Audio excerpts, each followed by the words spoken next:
ब्रजभूषण शरण सिंह जिस तरह से वहां पर एक मजबूत दावेदारी पेश करते हुए नजर आए, जब ब्रजभूषण को वहां से उतारा गया है तब देखा गया है कि बीजेपी कहीं ना कहीं जीत हासिल करती हुई तो नजर आई है। लेकिन इस बार बीजेपी जिस तरह से अभी भी इस सीट को लेकर सस्पेंस बरकरार रखी है, क्योंकि 3 मई वो आखिरी तारीख बताई जा रही है नामांकन की, और ऐसे माना जा रहा है कि जो दूसरी पार्टी के नेता हैं गठबंधन में, वो कहीं ना कहीं बीजेपी पर दबाव बना रहे हैं कि इस बार ब्रजभूषण को टिकट नहीं दिया जाए।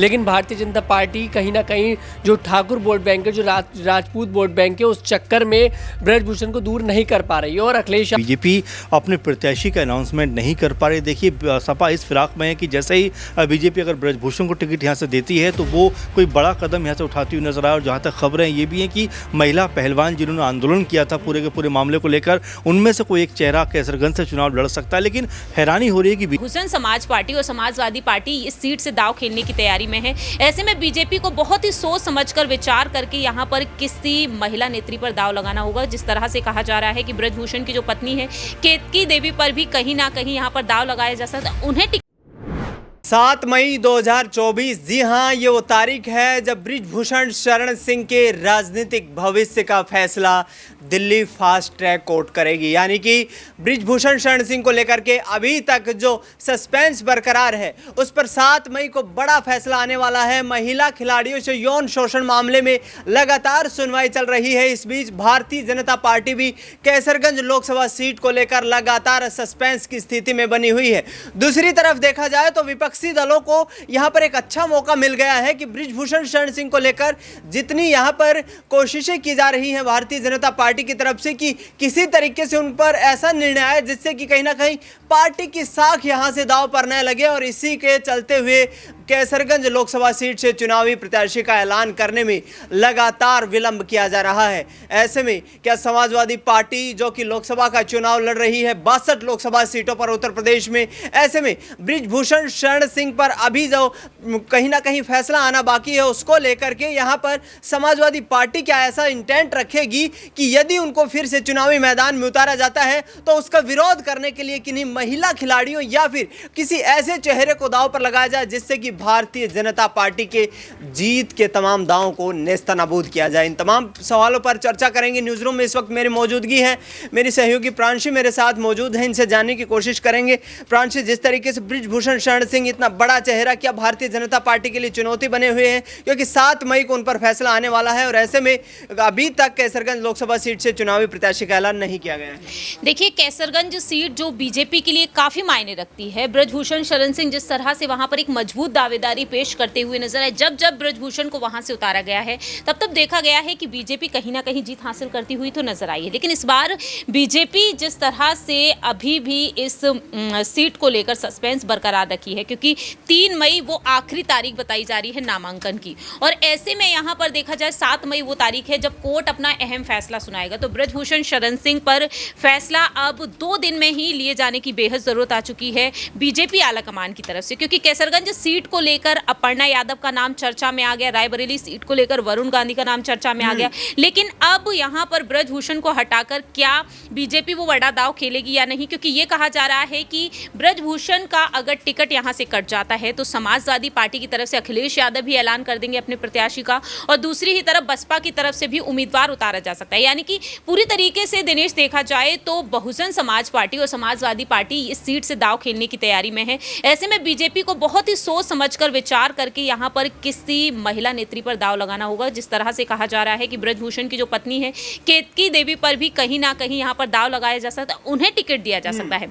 लेकिन ब्रजभूषण खुद इसके खिलाफ आते हुए नजर आए कि परिवार के किसी सदस्य को वह इस सीट से उतारना नहीं चाहेंगे, वह खुद ही चुनाव लड़ना चाहेंगे। ऐसे में सवाल यहाँ पर यह भी बन जाता है कि अगर उनके परिवार के सदस्य को टिकट दिया जाता है या फिर किसी अन्य को, तो कहीं ना कहीं ब्रजभूषण क्या कोई खेल करते हुए नजर आएंगे या नहीं।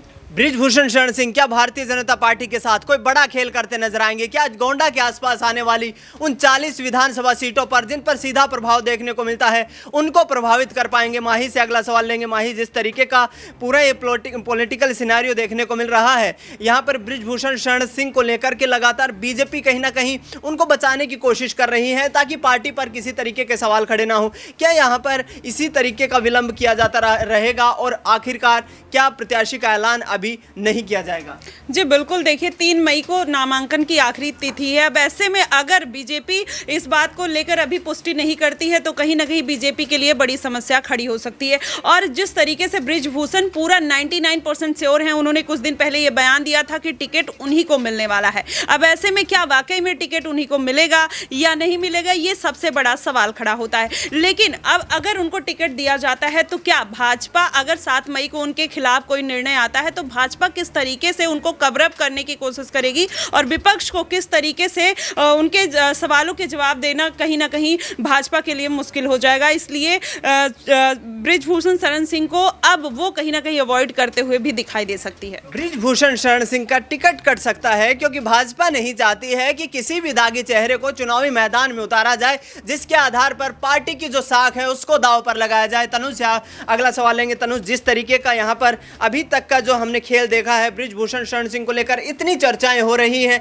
लेकिन अभी तक भारतीय जनता पार्टी कोई कुछ भी निर्धारण नहीं कर पाई है। आगे आने वाले वक्त में किस तरीके से परिस्थिति को देखते हैं? बिल्कुल, देखिए बीजेपी अभी तक बृजभूषण को दरकिनार नहीं कर पा रही है और ये माना जा रहा है कि जो दूसरी पार्टी के नेता हैं गठबंधन में, वो कहीं ना कहीं बीजेपी पर दबाव बना रहे हैं कि इस बार बृजभूषण को टिकट नहीं दिया जाए।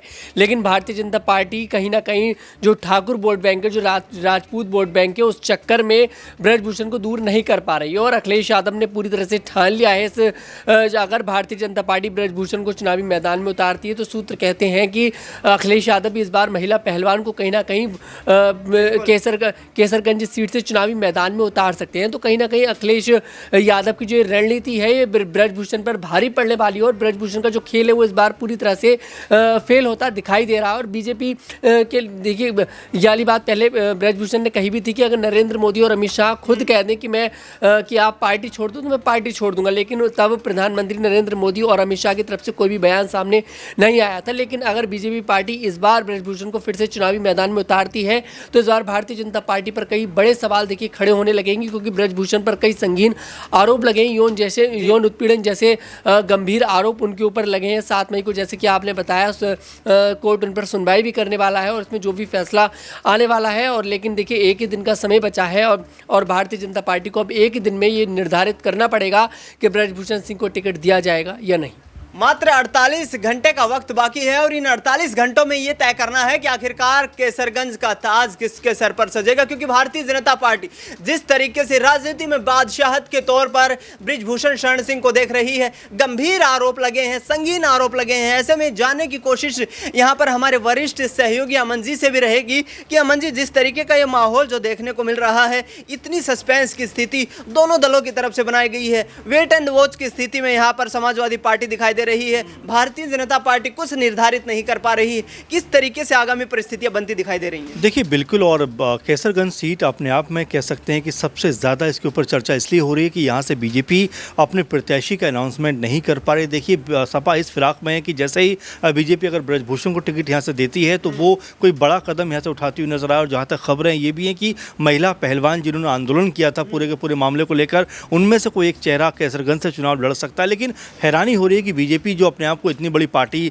होने का दावा करती है, सबसे बड़ा दल होने का दावा करती है, कैसे वो एक शख्स के सामने इतनी तरह से कह सकते हैं कि झुकना उसको पड़ रहा है। लगातार मनाने का प्रयास भी किया गया, उनसे बातें भी की गई, मीटिंग भी हुई, लेकिन अभी तक भी कोई फैसला नहीं आने का मतलब आप समझ सकते हैं कि इतना दबदबा है बृजभूषण का, न सिर्फ कैसरगंज में, गोंडा में, बल्कि आसपास जितना भी क्षेत्र आता है उसमें पूरे का पूरा जो क्षेत्र है वहाँ पर काफ़ी मजबूती से उनकी पकड़ है। इसीलिए बीजेपी जो है वो कोई बड़ा फैसला नहीं कर पा रही। अमन जी, यहाँ पर महिला खिलाड़ियों को भी चुनावी मैदान में उतारने की तमाम खबरें सामने आ रही कि विपक्ष यहाँ से कोई दाव खेल सकता है। क्या यहाँ पर साक्षी मलिक को चुनावी मैदान में उतारा जा सकता है, क्योंकि उन्होंने यहाँ पर मुखर तरीके से सबसे तेज आवाज उठाई थी? देखिए मुझे याद आता है दिनेश जी कि जब जंतर मंतर पर आंदोलन हुआ था उस समय भी ये बात कही गई थी कि जो प्लेयर्स हैं, जो खिलाड़ी हैं जंतर मंतर पर बैठे हुए हैं, ये सब अब राजनीति में आना चाहते हैं, हरियाणा में चुनाव लड़ सकते हैं, यूपी में चुनाव लड़ सकते हैं, तमाम तरह की दलील उस वक्त दी गई थी। लेकिन लगता है कि सपा ने उसी बात को मद्देनजर रखते हुए अब जिस तरह से